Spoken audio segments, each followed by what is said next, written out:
Hello అండి, ఈరోజు మన రెసిపీ అండి ఎల్లిపాయ కారం అండి. చూడండి, ఎండుమిర్చి అండి. ఇవి మనము ఎండుమిర్చి వేంపుకుందామండి. మనము వింటర్ సీజన్లో అండి ఇది తింటే చాలా గొంతుకు మంచిగా ఉంటుందండి. జలుబు వేసిన ఇలాంటి సీజన్లో తింటే మంచిదండి. అప్పుడప్పుడు జలుబు వేసినప్పుడు కూడా మనం తినవచ్చండి. మనం చేసుకునే విధానం చూద్దామండి. Welcome to Bhagyalakshmi kitchen. మండి స్టవ్ ఆన్ చేసినండి, వేపుతున్నాండి మిర్చిని. కొంచెం వేంపాలండి, మనకు కలర్ తెలిసిపోతుంది. 2 నిమిషాలు వేపితే సరిపోతుందండి. మరీ బ్లాక్ కావద్దండి, మామూలు కలర్ వస్తే సరిపోతుందండి. కొంచెం మనకు తెలిసిపోతుందండి, అక్కడక్కడ కొంచెం ఇట్లా కలర్ చేంజ్ అవుతుంటుంది. అప్పుడు మనకి ఇది వేగినట్టు లెక్క అండి.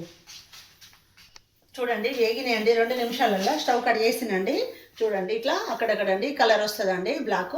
ఇప్పుడు ఇది వేగినట్టు అండి. మనం ఇది మిక్సీ వేద్దామండి, పౌడర్ చేసుకుందాం. ఏమండి, ఈ మిర్చిలో అండి కొన్ని ఎల్లిపాయలు అండి, ఒక పిరికడ వేద్దామండి. శుభ్రంగా పొట్టు తీస్తుందండి, వేసినండి. చూడండి, జీలకర్ర కూడా అండి. ఏమండి, ఇంకా కొన్ని వాటర్ వేద్దామండి. చూడండి, కొన్ని వాటర్ వేస్తే మెత్తగా అవుతుందండి. ఏమండి, సాల్ట్ వేస్తుందండి. రుచికి సరిపోను, తర్వాత కూడా మనం వేసుకోవచ్చు అండి. కొంచెం అన్నంలో తిన్నాక వేసుకోవాలండి. ఏమంటే ఒక బౌల్లోకి సర్వ్ చేస్తున్నాండి. మనము వేడివేడి అన్నంలో ఇది తింటే అండి గొంతు చాలా బాగుంటుందండి. హెల్త్కి కూడా మంచిదండి. ఎల్లిపాయలు వేసినాం కదండి మనము, చాలా మంచిదండి జీలకర్ర ఎల్లిపాయ.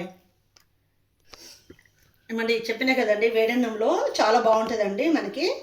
మనది రెడీ అయిపోయిందండి. కారం ఎక్కువ అనిపిస్తే కొంచెం నెయ్యి కూడా అండి వేడన్నంలో వేసుకొని తినొచ్చండి. చాలా చాలా హెల్త్కి మంచిదండి. ఓకే అండి, మన వీడియోని లైక్ చేయండి, షేర్ చేయండి. థ్యాంక్ యూ అండి.